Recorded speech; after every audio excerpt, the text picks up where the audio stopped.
I'm always saying, put your faith and trust in Jesus. So what does that really mean?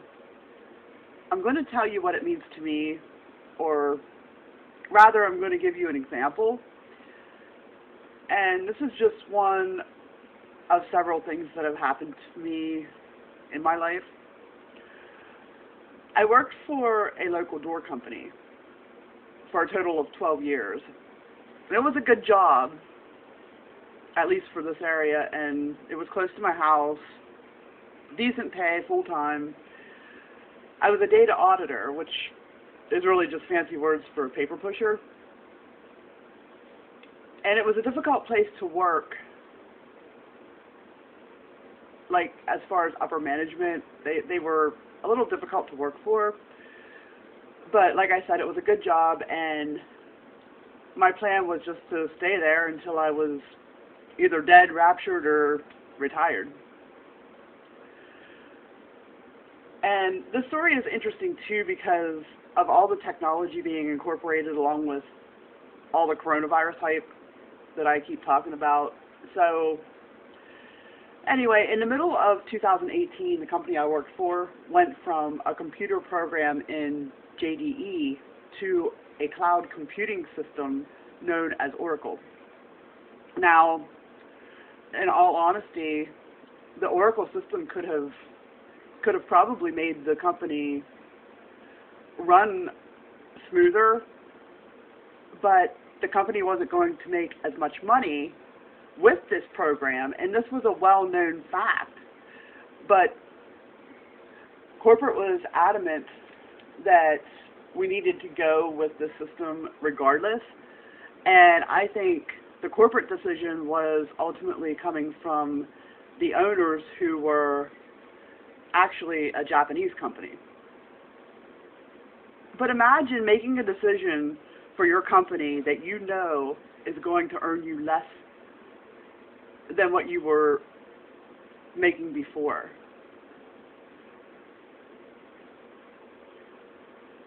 But see, things are no longer about generating money.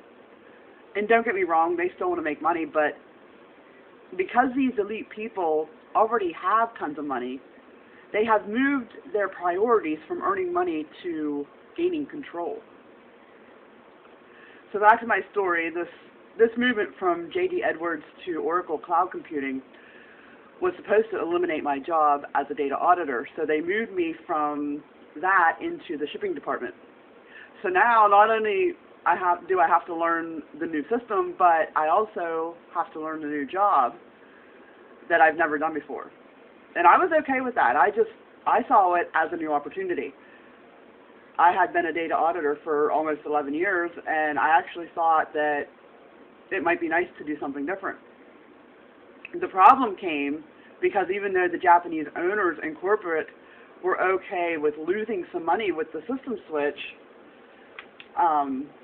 upper management in the facility that I worked for, they weren't okay with it. So they decided to kind of like rig the system, and this caused all kinds of problems all throughout the plant. And these problems would pile up at the end of the line, which of course was the shipping department.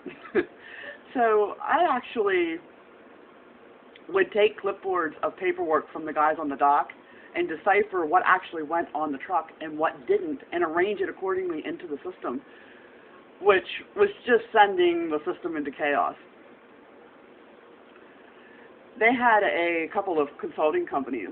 One was Hitachi, and they actually came up with a program for the computer system and named it JTIO, which meant just throw it on. And they meant just throw it on the truck.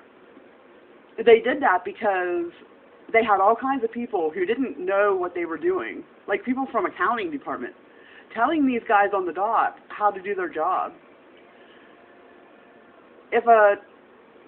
I'll just give an example. If a truck was on its way to Sacramento, California, and they had something that needed to go to San Diego, they would just throw it on the truck.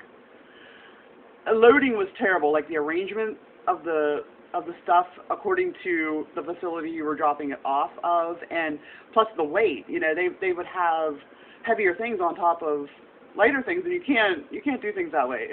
It busts things, it bends them. It's not a good situation. And these guys had been, you know, on the dock. The guys that were on the dock, they've been loading trucks for years, most of them, and they knew how to do their jobs. And this, of course, this made them mad, which they had every right to be. And there were all kinds of things going on, but those are just some examples so you have an idea of how bad things got.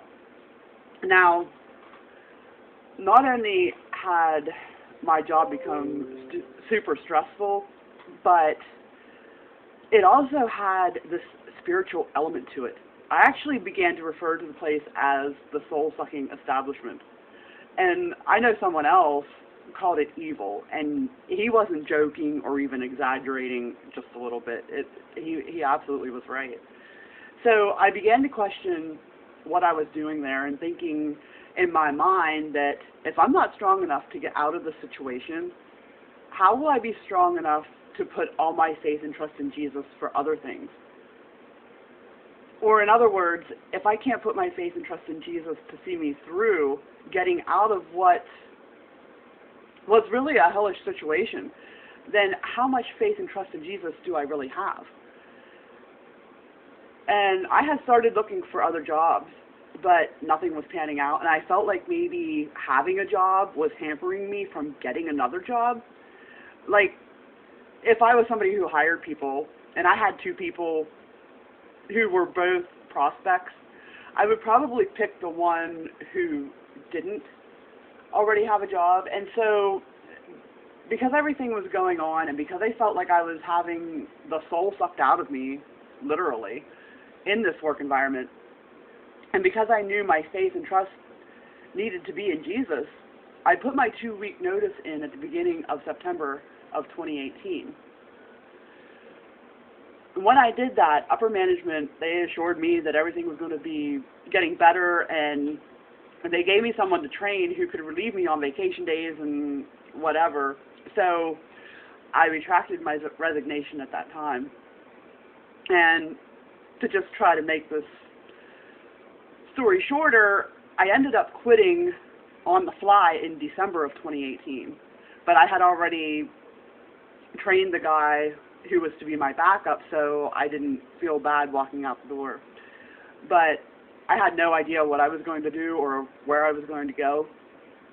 I actually ended up getting unemployment, which is almost unheard of when quitting a job, so that helped immensely. But at that time, they weren't handing out the extra $600 a week, so I was making less. But 2 months later, I did have another job, but it wasn't as many hours, and plus I traveled 40 minutes to get there. So almost the entire year of 2019 was honestly, I mean, it was a struggle up until I got my current job in November of 2019. So I'm actually doing better now during coronavirus than I was in all of 2019 because I haven't lost my job through this. And actually, neither did the door company. The door company is still up and running too, which is kind of amazing because here we're in my area. You can't go to an eye doctor. You can't, you know, there's all these things where you would think would be essential, but people are still making doors. So I think that's kind of weird, but yeah, I don't make the rules. So don't get me wrong. That doesn't mean that something else devastating can't happen to me, but my faith and trust is in Jesus. And I know one way or another He'll see me through, and He will do the same for you if you put your faith and trust in Him. I have been blessed enough, like I said, to keep my current job through this pandemic so far. Now, having said that, that doesn't mean that I think people who have lost their jobs or had to go on unemployment aren't blessed. You need to know and you need to understand that whatever situation that you're in right now, if you have your faith and trust in Jesus, then He has you where you need to be and exactly where He wants you. So keep your faith and trust in Him, and He will see you through every single time. So be encouraged through Jesus, and have a blessed day.